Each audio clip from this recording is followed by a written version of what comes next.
Good afternoon, everyone. On behalf of the Bell Policy Center and Colorado Gives Foundation, I want to welcome you to today's webinar on Jeffco Housing, and just really excited to have you all here with us today.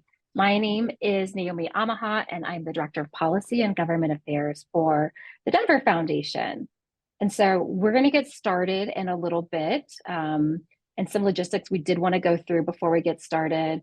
As was noted in the chat, all of the participants will be muted and the chat will be disabled, but we want this to be interactive, especially as you are thinking of questions or comments as our featured speakers are talking. So please be sure to use the Q&A function as you're thinking of things that you want to hear our speakers address, and we will get through those as we get to that portion of the agenda. So we are here today to really have a good conversation around how policies in the past have shaped our communities today as we think about housing. And it's really exciting. The Bell Policy Center has some data that they've been collecting around the historical impacts of housing policies on the Black, Indigenous, and other communities of color and other marginalized communities in Jefferson County. And so, today's conversation will focus on some moderated questions and then Q&A from our speakers, who I'll introduce a little bit later today. Our hope with this conversation that you'll have an increased understanding around some of the historical housing policies and how they've impacted communities, as well as some insight and knowledge that will help you in however you want to show up in this space of work as how we can address the impacts of these policies in addressing their impacts on generational wealth and other aspects. And so I'm really excited to be here with you today. We are going to first start to get to know folks that are in the virtual room with us today using Menti. And so briefly, you will see a slide deck that will show you, actually they're in the chat, the Menti website. And so we ask folks to go there and use the code that's going to be on the screen, which you'll see right now, to log in and help us answer this first question of who you are and what is your role as we think about housing policy. And so we'll give it a moment for folks to fill that in and make the choice based off of what they see before them.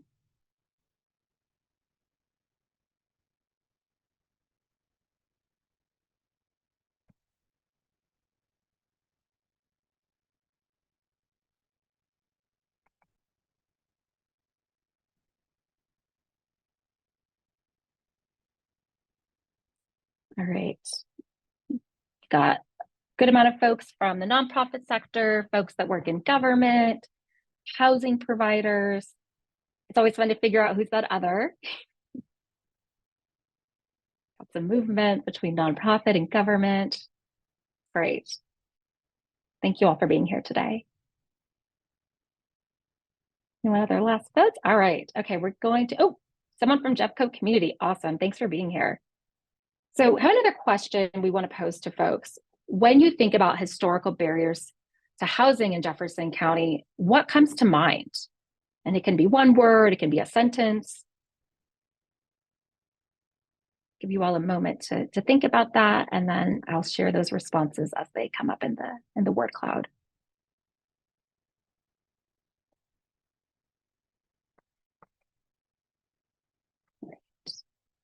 A lot of responses for redlining, cost of housing, a lot of different ways. Mandatory busing, discrimination. All right, what else do we have? Growth, that is a very hot topic. Inequitable economies, exclusionary zoning, racial segregation. So we've got a lot of different words, but a lot of similar themes and intersectionality. And we're going to unpack a lot of that today. So thank you all for the responses. Give another couple seconds if anyone has anything else.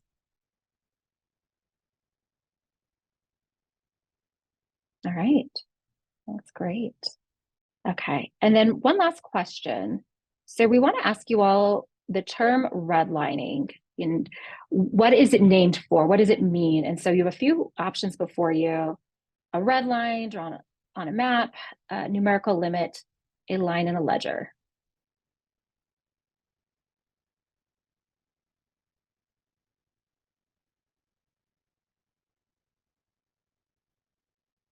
All right, this group already has some good insights as we think about exclusionary housing policy.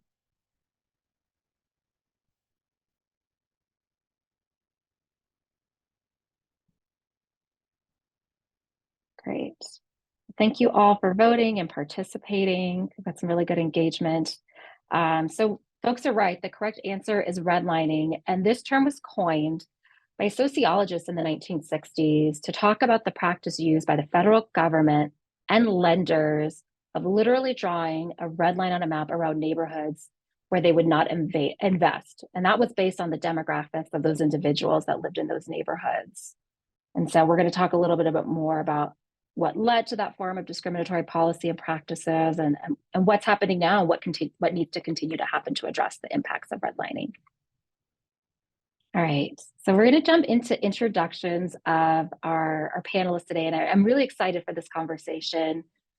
We have some dynamic speakers with so much institutional knowledge, backgrounds and expertise that I think will lend well. And so I will start by introducing Dante Lotson. He is a servant executive leader with over 25 years of experience, nearly 20 years as an executive leader in human services design. Dante believes in serving all people, but his passion is truly around working for underserved people and communities, particularly people of color and other marginalized communities. Dante is known as a community connector, convener, and collaborator, and he currently serves as a CEO of Family Tree, which is committed to addressing the interconnected issues of child abuse, domestic violence, homelessness to promote safety, healing, and stability across generations. Dante, thank you for being here. I next want to introduce Tiana Patterson. She is the VP of Social Impact and Wealth Equity at Elevation Community Land Trust. Tiana has extensive experience in policy at the local, state, and federal level.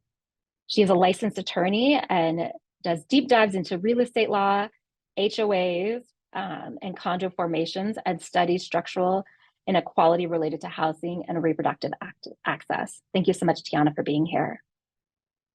I next want to introduce Dr. Tom Romero. Dr. Romero is the Associate Professor at the University of Denver's Sturm College of Law and the Director of Interdisciplinary Research Institute for the Study of Inequality, which is also known as IRISE. Dr. Romero teaches and researches in the areas of legal history of the American West, with a particular emphasis in the relationship between race and immigration law, school desegregation, property, land use, water law, and urban development and local government. Currently, Dr. Romero is revising a book manuscript on the legal history of race and law in post-World War II in Denver, Colorado. Thank you so much, Dr. Romero, for being here.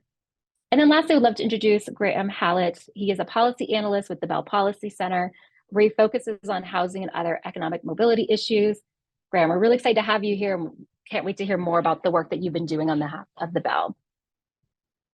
All right, so I am going to jump in. All of our panelists will have an opportunity to answer in the questions that I'm going to pose, but I want to make sure I might prompt each of you at the beginning of a question just so you have some time to prepare. And then I'm going to bring in Graham into the conversation to share some insight about the report he's been working on. So our first question I want to ask to Dr. Romero, and then would love Tiana's feedback and just reactions. First, I want to talk about the kinds of policies that relate to the aspect of redlining and housing from a discriminatory standpoint. Most of us are familiar, as we noted in the Menti, with redlining, but love to hear a little bit more about what some of the historical housing barriers have included and what kind of policies were involved in those barriers.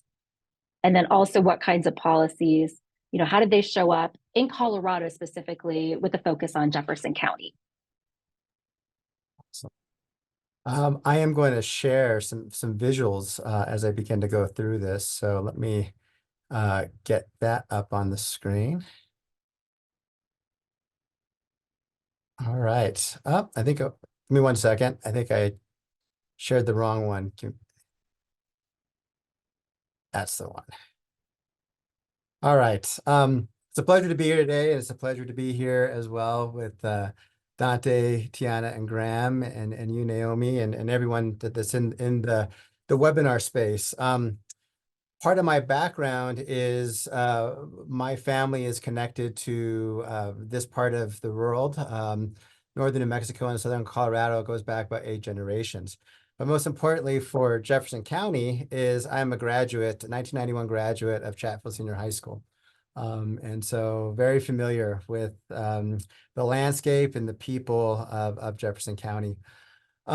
So I want to give a little bit of the history and the context of exactly where we're at today. I think most importantly, right, as we start thinking about Colorado more generally, right, we imagine it and know it, right, as a state that was that was experiencing state-sanctioned racial violence, right, and most immediately through this perfect example here of the Sand Creek Massacre in 1864, right, in which over 500 women, elders, and children, Arapaho and Cheyenne, who were flying under a flag of peace on the banks of the Sand Creek, were brutally massacred by the 7th and 9th Cavalry, flying under the United States government in 1864. And of course, the Arapaho and the Cheyenne, as well as the Ute, and an additional 48 other indigenous tribes have called this space that we call Colorado home. For millennia. And so that is an important part of the story, is ultimately the eradication of indigenous peoples from this space, the movement of those survivors to places like reservations, particularly for Colorado in the southeast part of the state. I also want to note this was also a state that was forged out of the Mexican-American War, the United States' war against Mexico in 1848, in which the United States ultimately acquired 2/3 of the landmass of Mexico. As you see in this graphic here, right, a big chunk of what became Colorado had formerly been part of Mexico, which had formerly been part of Spain. And of course, what that meant was there had been long-term historic settlements. One of the earliest settlements of what we now call the United States was Santa Fe, New Mexico, which was founded in 1580, right? So if you think of European settlements in particular, and then of course the challenges, tied to racial violence that happens in the Spanish and then Mexican context, you're talking about a state, right, in which inequity and discrimination is being inscribed over the landscape in a variety of ways. I also very want to quickly point out that what became Colorado was literally at the center of the Civil War, right? It was literally at the center of the question in which slavery would expand, right, or not in the movement and the growth of the United States in the middle of the 19th century, right? And so Colorado, right, is carved right out of the very center of this larger question about how racism and race is going to operate in the future United States. So I want to walk us very quickly through some of the policies, right, in which, despite Colorado being at the center of these conversations, right, we see race manifesting itself, right, in law and public policy, what I call the color line, in a variety of different ways. In 1864, Colorado had an anti-miscegenation statute. And this was a law on the books formed during the territorial government that prevented marriage between whites and non-whites, or whites and blacks, right? This was a law on the books until 1957. So you can imagine it, right, existing for centuries and, for decades and having a huge impact. We actually had state-sanctioned segregated schools early in our territorial history, right? As you see here, right, the territorial government created a mechanism by which school districts could begin to account for students on the basis of race. We also, as a matter of public policy and legal practice, had a very robust racial covenants within our property law system. If you see on this case, we had a case in 1930 in which the Colorado Supreme Court said, this is the public policy of the state of Colorado. Interestingly enough, right, this case in 1930, and if you look here to see what a race restrictive covenant does, it prevented property ownership, right, for people of color, right, living in Colorado. This case that came up in 1930 involved a Japanese American family that was living in Golden, right? And so this case that happened in Golden, Colorado, in Jefferson County, right, became the basis on which the Colorado Supreme Court declared it the public policy of the state to enforce these racial restrictive covenants. And in fact, Jefferson County was some of the earlier, one of the biggest places in which a lot of these racial restrictive covenants came to be inscribed by builders and developers and land use people, right? You kind of see here my pointer, conifer and evergreen. We see a lot of these in the 19 teens and the 1920s, a lot more in places like Wheat Ridge and Lakewood. And I'll kind of zoom in a little bit more, right, as we go into the 1930s and into the 1940s. And of course, and you saw the question, right? This worked with other practices, the real estate community, of course, the federal government, right? Encouraging these sort of redlining practices, right?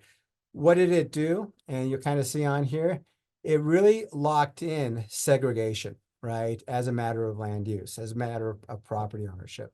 So these redlined areas in the city and county of Denver, for instance, right, are where we get the only places in which you can get Black and brown, as well as Asian American, Pacific Islander, American Indian communities that they could live, right, into the 1940s and even into the 1950s. We had other manifestations, right, in which this sort of racism, right, was also empowered by other sorts of political acts. The Ku Klux Klan rises to power in Colorado in the 1920s, right? The governor of Colorado is a Klans member. The mayor of Denver, Ben Stapleton, is a member of the Klan. In fact, he had done a very famous speech in Golden during his mayoral campaign, in which he talked about being with the Klan now and forever, right? In the 1930s, the governor of the state of Colorado declared martial law to lock down the borders of the state. Why did he do this? Well, it became a war against Mexicans and Mexican Americans who were moving to the state or were already part of the state, like my family, right? So a lot of Mexican Americans, they were part of a migratory labor stream, right? To work in the beet fields in northern Colorado, to work in the cantaloupe fields, right, in southeastern Colorado. So this became a policy and a practice, right, to really sort of to amplify, right, the segregation and discrimination, that is happening. I'm going to sort of finish up here with some of the ways that this also sort of manifested itself, that this segregation happened and manifested itself as a matter of education law, right? So the first non-Southern school desegregation case to be heard by the United States Supreme Court involved the Denver public school system, right? And ultimately, and this was a case that was filed in 1969. It was ultimately heard by the United States Supreme Court in 1973, so 51 years ago. And what was happening was what you see here is a subtle type of discrimination, right? In which segregation in schools is being maximized. And what is the subtle discrimination? How did this work? Well, as formal racially restrictive covenants began to become not enforceable as a matter of law, as you get some breakdown in terms of redlining, you see communities of color that are starting to move outside of what had been the historic places in which they had been segregated, right? So what was the response of the Denver Public School District? Well, each and every year, they were manipulating their attendance boundaries, right, in relation to where you see these arrows going to maximize segregation, right, to make sure that schools were segregated, right? And of course, how did you prove this? It became a whole bunch of maps. So some of these maps that I've shown you, imagine sort of layering them over each other to the point, right, in which it was found by the United States Supreme Court that Denver was a segregated school system, right? Denver was a segregated city, right? And it was no different, right, than any of these other cities, right, that have seen discrimination. Of course, the major backlash to that, right, to the enforcement of these constitutional rights of these students, right, to be in integrated schools. Bombs were bust in the Denver public school system. And most importantly, and I'll sort of end up here, right? What was the response of the larger Denver metropolitan area, the larger Colorado community, in relation to what becomes, right, the expansion of the growth of communities of color, right, into what had been segregated, largely white areas? Well, one of the things was to really kind of limit the ability of the Denver public school system to grow by integration, right? So this is through our annexation law, right? The ability of cities to grow by annexation. Limiting the city and county of Denver to grow by annexation also meant that integration would not necessarily happen in a place like Jefferson County, right? It could not be part of a school desegregation order. And of course, another piece of this is inscribed in the Colorado Constitution is busing could never be used as a remedy, right? A voluntary remedy to encounter and to battle segregation in other parts of the state, right? So I will leave it here, I think at this point here. All of these pieces, right, really inscribed, right, over decades, massive segregation, not just in the city and county of Denver, but in Jefferson County and all throughout the state. Thank you so much, Dr. Romero. Tiana, I'd love to pose a question to you. So thinking about policies that impact housing specific to renters, and anything else maybe you feel is relevant to cover that Dr. Romero didn't as we think about policy. Yeah, I think what is really important to think about as you look at the maps that Dr. Romero put on the screen is that though that red line didn't just keep people in, it kept infrastructure and economic mobility out, right? So especially if folks of color who were living in those communities could not purchase their home, even as they were redlined in there, it would be easier for a white investor still to go in and purchase those homes right out from underneath the folks who lived in those areas, which I think is something that we can still see the effects of, and we still see articles written with that same tone and tenor today. So I started thinking about this as creating a renter class, a permanent renter class of Black and Brown people, and as active wealth extraction from these communities. Because if you look at the red line map, the historical red line map, it is exactly the areas that are now some of the most popular and gentrified areas in, that was a Denver map, but you could overlay it with Jefferson County as well. So I think it's really important to think about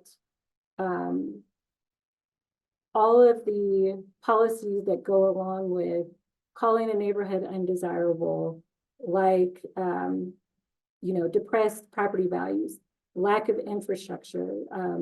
There was a concerted effort in Denver to not have Denver water connected to the 5 Points area. If someone is disconnected from water, then they are living in an area that, of course, would be thought of as blighted and economically depressed, because those are basic utilities and access that everyone should have that are actively removed. So although I don't have like a list of every policy, everything is deliberate and purposeful. And there was a formal agreement with Denver Water, amongst others, to not build infrastructure to connect those communities to the municipal system. So that's kind of the insidiousness of all of this too, right? Not everything has been codified, or maybe it doesn't exist anymore, the informal agreement. But I think a lot of things were done with handshakes and back of the napkin agreements that we don't have evidence of, but they do not make sense in terms of why this community wouldn't be connected to infrastructure without other people coming together to decide that that community does not deserve access to those basic utilities.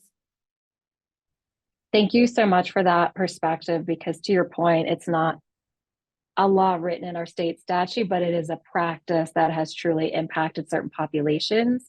And so you kind of bring me into my next question around, are these types of practices and informal policies, is that a thing of the past, or is it still pretty relevant, and have those practices and approaches evolved in a way where it's happening less? Are we seeing it in a different kind of way? So I'd love you to maybe expand on just kind of what you've shared, and then invite Dr. Romero for your reactions. Yeah, absolutely. A lot of the work that I do now is focused on access to homeownership, because as we know, that's the family's number one way, most families' number one way of accessing wealth is through owning a home. And so I think the establishment of a permanent renter class is alive and well. It is purposeful. It is somewhat insidious, but it does feel overt once you start to pay attention just a little bit to major investors coming in and buying up a whole block. And those single family homes that would have been available for purchase are now rentals, permanent rentals. Or something like, even the way that affordable housing is allowed to come into a neighborhood. We haven't really examined, I don't think, why, like a city council process, neighbors can come in and say, I don't want this in my neighborhood. The common refrain, I love affordable housing, I'm all for it, just not where I live, right? And I have been in plenty of council chambers, state committee rooms, where folks will say, I'm worried about my safety, I'm worried about blocking my view, I'm worried about cars on cinder blocks, which are all of these, not so subtle, but I'll say subtle references to certain classes of people, certain races of people. And so there is something to be said about where do folks who want this housing, where is their voice? And we have always codified the rights of homeowners over renters. But renters are a part of the community. They are integral to our economic system. And if there's no pathway for folks that do want to become homeowners, that they stay renters, it never allows folks to access that stability, that intergenerational wealth, even better health outcomes, because they're in a state of almost permanent instability because if your rent is raised or your landlord decides to sell the building, now your whole life is in a really shaky place, right? And so for me, those are the types of, again, those policies that I see that give a voice to the more powerful, for example, homeowners, over renters time and time again. So that is what I would say is how I see it show up specifically in the housing world. And I think housing is connected to so many other things that it would be difficult to try to remove it and call it just a housing issue. It is definitely a societal issue. Thank you so much for that. Dr. Romero. Yeah, Tiana sort of really highlighted, I think, so much of the power of exactly, I think, what's going on today. I'm going to just share this one slide too. I think that just reemphasizes what Tiana was talking about. In particular, if you look at this map here, right? I mean, you see exactly how easy it is to sort of identify, exactly that question of investment opportunities, right? But these are done, I think with what I would call a blind eye to the past, right? I think intentionally so, right? Not understand or sort of willfully being blind to these patterns and practices that have consistently and historically, right, have prevented communities of color from building up the generational wealth, right? From whether it's property ownership to subsequent investment that is happening, right?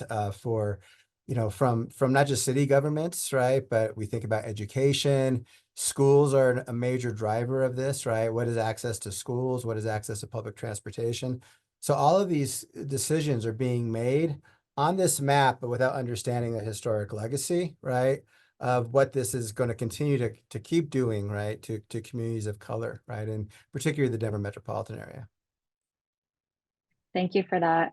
Dante, we've heard a lot. I would love to hear your perspective around the impacts of these types of policies, both in the immediate and in the long term, as we think about wealth building, housing affordability, neighborhoods. Just what are you seeing in terms of your working community and the communities that you work most closely with? Sure, thanks. Thanks again to Dr. Romero and Tiana. Very, very good historical references. They're still very much alive today. And just thinking about it, how families were terrorized and filled with feelings of fear, not being welcomed, and I think more importantly, no sense of belonging. And I think it's the latter that we all have in common and desire. We all want a sense of belonging. But as a result, we see that many generations have been relegated to poor communities with limited resources and inadequate infrastructure, whether you're in a community that's considered a food desert, limited options for healthcare, going or attending schools that are woefully undersourced and resourced, and then limited job opportunities. And I'll just say this, I'm going to give a definition. As I was preparing for this, I was thinking about systems and how I personally felt about it. So I went to the definition of system, and I'm going to read this out. A definition of a system is a group or a combination of interrelated, interdependent, or interacting elements forming a collective entity, a methodical assemblage of parts, facts, concepts, etc. And that's the end. I then add, the goal of a system is to survive and remain intact and to act with a level of predictability. The reason that's important is because I personally believe that these systems are not broken. In fact, on the contrary, they are working as they were intended, which is quite well. So one must take into consideration the ways in which our systems work here in America, how they interact, feed off, and work with one another. So we're talking about systems that are centuries old, and it still has an impact here very much today. I came across a study from researchers at Princeton University and U.S. Census Bureau Center for Economic Studies. And it talked about the stressors involved with homelessness and the historical practices that have impacted people. And it mentioned that individuals paying 50%, and really the parameter or guide that we use here is at 30%. If you're paying more than 30% of your income to housing, then you're rent or house burdened. And so for individuals paying 50% of their income towards rent, they were 9% more likely to die over the next 20 years compared to those who were paying 30%. And that number, of course, was even higher for those paying upwards of 70% of their income to rent. So people being burdened, I mean, you also have, if you're focused and you're paying upwards of 70+%, then you're missing out on the basic necessities such as food, clothing, transportation, medical care. And you're really that person at that level. I mean, I think many of us, when we talk, we even acknowledge, hey, I'm a paycheck or two away. But folks really are, they're not just a paycheck away. It's right then and there in that moment. If they miss a shift that they can't make up, then they're right back, and their housing is compromised, and their ability to maintain adequate housing is further compromised. I think the other piece that we continue to see is where these poor families, are located. And it's something that I can personally relate to. I mean, we hear People talk about asthma being a childhood illness, and at some point you typically grow out of it. Well, for me, I grew into it. By the time I was 12, I developed asthma, but our home backed on to a dump site. And later down the line, there were several other family members who also were impacted and developed asthma. So I think these issues are still very much real and alive. And, you know, I think the last piece I would mention is that if you find yourself in a situation, I mean, it's very easy for us who are not in those situations to make judgments, but you never know what you would do if you find yourself in that situation. And I would say that I would do any damn thing to take care of and protect my family, even if it means breaking the law. So I do not think that having a heavy hand on the law enforcement side or the criminal justice side is going to do anything. If you're hungry and if you're in need and you feel unsafe, then you're going to do whatever you need to do to take care of yourself and family. Absolutely.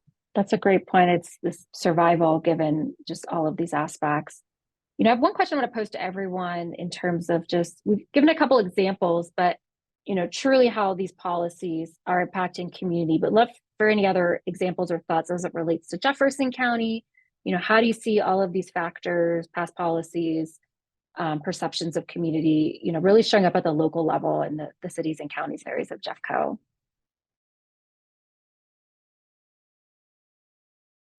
Is Naomi, who did you want me to start that one or somebody Yeah, else? if you'd like to, go ahead. Yeah, I invite everybody, but let's start with you. Okay. All right. I think locally in Jefferson County, I think I can give an example. So much is often said about having strong personal, community, and professional connections. But due to the policies and homelessness and the impact that it has, it weakens those social structures and personal supports that people have. So when we talk, we often talk about some of our personal struggles and triumphs, and often laced in those stories, we are referring to our support systems. If I didn't have this person, I was so fortunate, or it was these few people or these community members that really helped me to get through. When people are disconnected from resources and communities, I mean, we even think as professionals, some of us have, you know, we often hear it's not what you know, it's who you know, it's the connections, the networking. So when you take that away, I mean, I think that sort of the evil brilliance of these intentional systems is that not only does it take away the physiological needs, it also impacts people emotionally. It denigrates them and their support systems, which Adler and Burns in their latest book, I don't know if folks have read it, but it's called When We Walk By. They refer to that dynamic as relational poverty, meaning that people don't have those adequate resources or those connections to help them get to that next step and that next level. And I think that's critical. So because of these long-standing historical racist policies, people still find themselves in similar situations. The difference is they may have been disconnected for generations. And so that's a larger hole to dig out of. Absolutely. Dr. Mayor. I'll sort of point out, if you recall the last map that I shared, I think one of the real interesting sort of places we're in, particularly for Jefferson County, is that you see the demographic growth of communities of color, right, in Jefferson County that has really happened in the last quarter century, right, since 2000. And I think that's a real interesting piece in the sense that if you look at Jefferson County, one thing I didn't point out, the city of Lakewood incorporated in 1969. There is some evidence, right, that incorporation was to prevent school integration, right, from happening in a place like Lakewood, right? So all of this is to say is that this is now some of our oldest housing stock. in the city, right? Communities that were built in the 1950s, the 1960s, the 1970s. To Tiana's point, you have some of those neighborhoods had marginal water systems, right? That are on contract with like Denver Water, for instance, right? But they have pipes, for instance, that need to be replaced, as an example, right? And who is going to bear the costs of that? Right? Those can be passed on through water bills. Certainly the county can cover those costs, but then pass that on through property taxes. And so, this is another sort of byproduct, is what has kind of become some of the more accessible types of housing. And by some metrics, right? If you look at suburbs in Denver, if you look at suburbs across the country, these are some of our most integrated spaces, but only for a small period of time, because they're quickly resegregating. But some of that has to do with the lack of investment, right, in infrastructure, which is old housing stock, right, which is old infrastructure stock. Thanks, Dr. Romero. One more question I'm going to pose to all the panelists before I'm turning it to a question for Graham. So I want to ask you all, what have you seen in terms of any efforts to address or counteract these impacts, both in terms of programs and in terms of changing policy, either at the city, county, or state level? And so I invite whoever would like to maybe start with that. Maybe Tiana, if you have any thoughts on, what's happening right now that's working to address these disparities as a result of past systemic policy. Yeah, I think there's been a lot of investment over the past 5 to 6 years in policies dedicated to creating, for example, affordable housing funds. There's been a real piqued interest, I will say, in the last few years about closing the racial wealth gap and creating funds, policies, programs that are intended to reconnect Black and brown families to homeownership as an option. But I find that those are more private sector. Publicly, I would say there's been a recognition of, for example, renter protections, a need for increased protections for, someone's living in subpar housing, that renter has the ability to withhold their rent in order to force the landlord to bring it up to code. Or things like removing Section 8, which I think this is specifically Denver, although I can't remember if there was a state bill on this, but adding Section 8 rather to the list of prohibited discrimination practices and fair housing law. If someone says I have a Section 8 voucher, you can't say I won't rent to you, at least not because of the voucher. And that there are also a lot more efforts to increase that naturally occurring affordable housing stock that others have mentioned, specifically around mobile home communities, having folks have the ability to purchase their land to keep that affordable housing affordable, to have those folks, those residents, be able to have a say in what their community looks like and not have it be sold to a large investor, or things like having a city or the state having the right of first refusal if someone comes in to try and purchase mobile home parks specifically. So I think there's been more of the recognition of it's really, really difficult to solve for all of societal ills, right? But if you control the purse strings of particular things, then you, in particular, Jefferson County government or Lakewood City Council or whomever, can say, we're not going to let this happen with public buy-in. We as the public can come in and help stop these things, or at least incentivize people to not do these things. Or we can work with nonprofits who are mission aligned, and we can exercise our power to preserve housing and to codify protections into our local laws. Because I will say the Section 8 anti-discrimination piece that I mentioned, I do believe there was a bill that was passed a couple of years ago to make that statewide, but it started in Denver.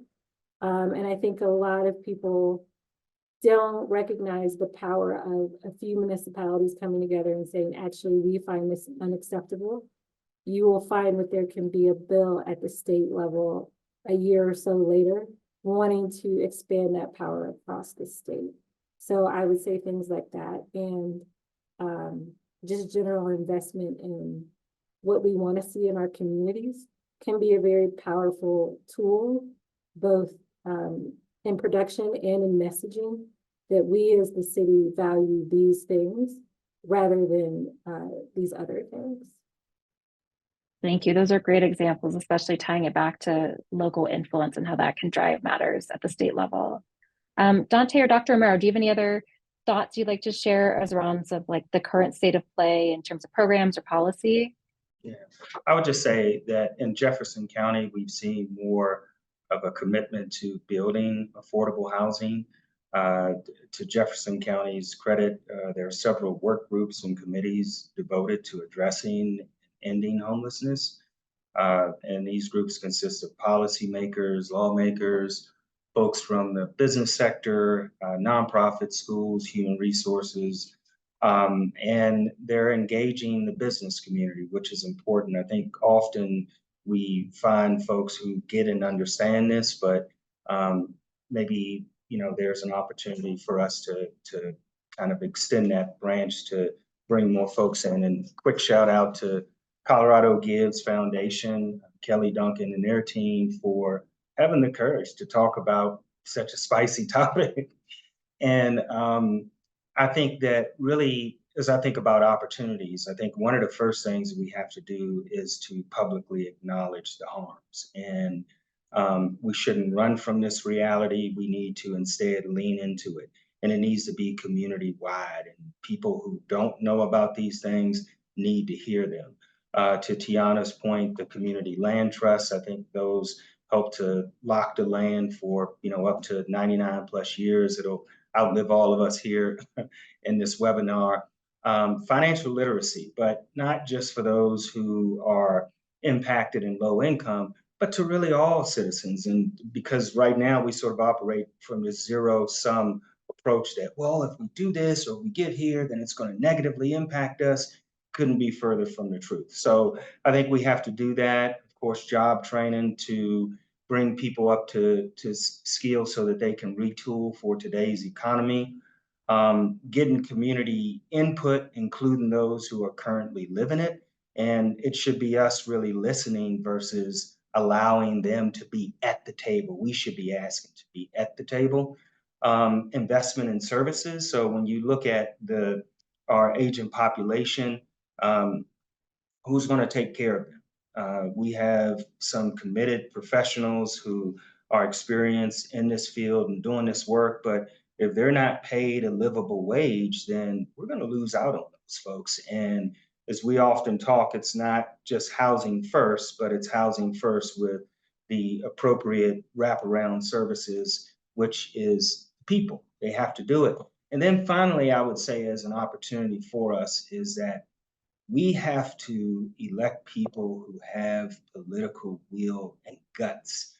There's so much said about data, but damn, how long are we going to talk about it? We've had data for over 100 years.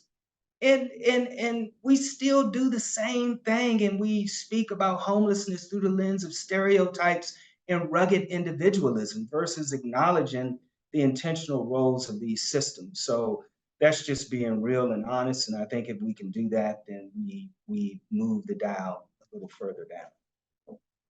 And I'll very quickly add, I want to build two pieces on Dante's in particular. One is we need to do in particularly Denver Metro what other metropolitan regions are doing. We need to start moving towards regional government and thinking about regional solutions, because what happens in Denver, right, is impacting Jefferson County. It's happening in Commerce City, right, is impacting Aurora. And everything is happening in isolation, right? So what it means is jurisdictionally by law, every remedy is going to be limited, right? Because we can't think of the big picture. So that's one quick piece. The second piece is pay attention to homeowners associations, pay attention to, the covenants that are built into all these historic, neighborhoods in Jefferson County, but also, new covenants that are being developed. They have served as a tool. We've seen in Green Valley Ranch, right, for very quick dispossession of home ownership, right, of particularly communities of color. Thank you, Dr. Murrow. I think HOAs could be a whole topic of a discussion. Graham, I want to turn to you before we get into the audience Q&A. We know you've been doing some work on behalf of the Bell, researching these issues in Jeffco. Are there any highlights you want to share from your preliminary findings? Yeah, I think it can be very brief because the other panelists have captured so well what's in the report. But just to say that I've been working on this report on historical barriers to housing and some of the ongoing impacts in Jeffco, and to be on the lookout for that next month.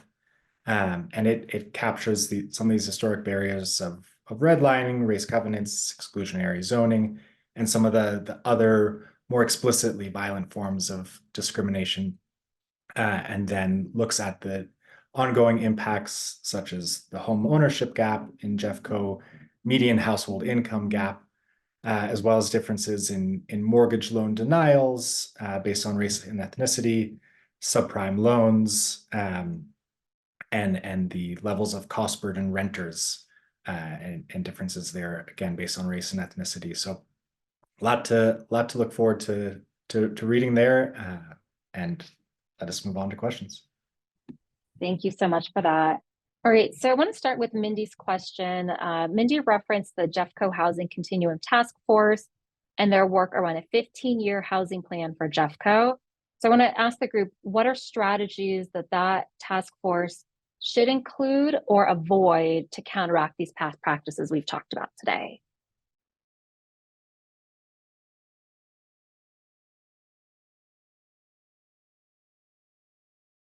I just quickly say involve as many, not only residents, but folks with lived experience who are personally, they're either at risk of being homeless or unhoused, or they are currently unhoused. Yeah, and I would add that look at what's been done by other cities and evaluate whether or not it works for you. I've been involved in a lot of housing plans, and they tend to unnecessarily start from scratch. I think there is, obviously you have to do that fact finding that everyone does. You have to do the housing assessment piece.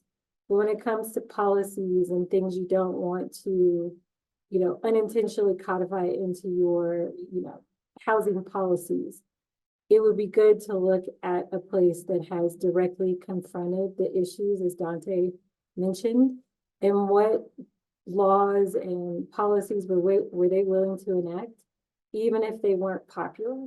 Because I do think sometimes housing assessments can be like, well, we all have to agree on this. And that's not necessarily true. Sometimes you just have to bring people along. And I think sometimes that's also thinking outside of thinking broader than what your limitations are in terms of what can a city do? What can't a city do would be a good way to start. And if you're thinking about the harms that have been done in the past, I fully agree with Dante that the only way to undo them is to make specific policies that are meant to undo and redress the issues that have happened in the past. Otherwise, you're just kind of dancing around the issues rather than making a specific effort to say, our school system is unequal because it's tied to property laws. Is there a way to decouple property taxes in that way and to be able to spread them across the city? I know I did not give a really super easy example, but I just mean that is the specific thing that needs to be undone to increase equity in your community. And that is how I would look at policies, less about precedent and more about what specific ills need to be solved that can be solved by you and your community. That's great. I would give a specific example. I've been doing a little bit of writing in this, but there's a lot of examples in local government, some nonprofits, is build into your decision-making matrix a racial impact statement. It's like a financial impact statement, it's like an environmental impact statement, or a social or an equity impact statement. Because what it does is it builds into your decision-making framework a ways that as you're moving forward with this planning, as you're identifying different areas, you will identify the harm, right, that might happen, right, as a result of these policies and practices, but B, begin to have real tough discussions about how you mitigate that harm, right? Or in fact, your plan and your practice actually is designed, to overcome these historic and contemporary barriers that do exist. Great. That's a great example. Thank you. Maryland has posed just a statement, in fact, around the population in Jeffco is growing older. They're hearing that we do not want 65 plus housing for older adults in my neighborhood. So I would pause for just reactions to that, and maybe how do we counter that narrative? Is that true? How are we looking at housing for the older adult population? Invite anyone with insider perspective on this. Well, I'm hitting the stage of my life where I'm not going to be too far from that population. So I think one of the things I would say, and again, kind of thinking through, like for some Black and Brown communities, in particular, some of our housing patterns is intergenerational, right? And or in close proximity, right, to those, needing elders, needing, grandparents, right, in close proximity to us. So I don't know if it's an effective counter, but of course, understanding the nature of the demographic change in the communities that you want to serve, right? We do want to build, and we want to build for the future, right? To allow, that sort of intergenerational connection. I would certainly argue for density, is a big part of that. But we need to be thinking right across the spectrum in terms of the ways that our communities need support. Great. Thank you for that.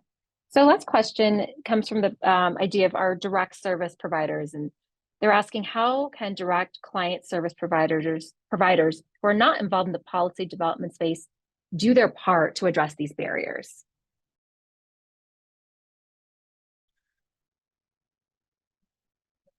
I think maybe one of the pieces is ensuring that we educate ourselves and to help to debunk a lot of the myths. I moved to Colorado in 2019, and what I heard, and actually still hear today, is that our homelessness problem is a result of people moving to Colorado to smoke some weed. And MDHI, they just came out with their state of homelessness report. And this same study debunks this wide held belief because it shows that about 88% of the people who were unhoused, they were previously housed in Colorado prior to experiencing homelessness. So I think that like if you're not thinking that, then the conversation doesn't happen because people will just throw out these non-facts. And the reality is, in the same study, it talked about the loss of relationships or family breakups being the number one issue.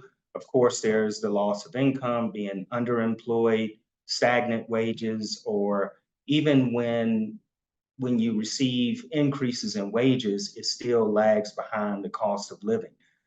That's just the reality of it. But I would also just add to that is the value that service providers add, and that you can have all the systems, you can have the financials to support it, but if you don't have the people to do that hands-on work, then we're not going to see the positive outcomes that we would like to see.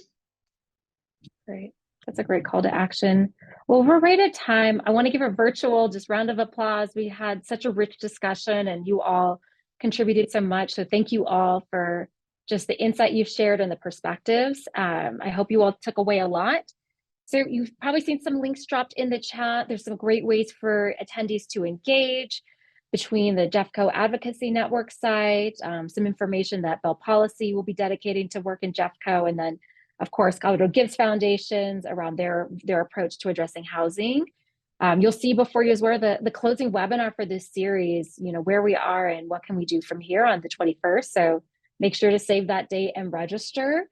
We look forward to have you all be a part of that conversation to really, I think, touch on the efforts and progress to address the housing crisis in Jeffco, including the advocacy network, the efforts of the Jeffco Housing Advocacy Steering Committee, the Bring It Home Fund that Colorado Gives Foundation has set up, and then policy efforts and local implementation around policy changes that have happened at the state level. So there'll be a lot of great learnings and just kind of closing out this conversation at that event. So please make sure that you're there and you can register with the link that has been provided. So thank you all again. This recording will be shared and we hope you all have a great rest of your day.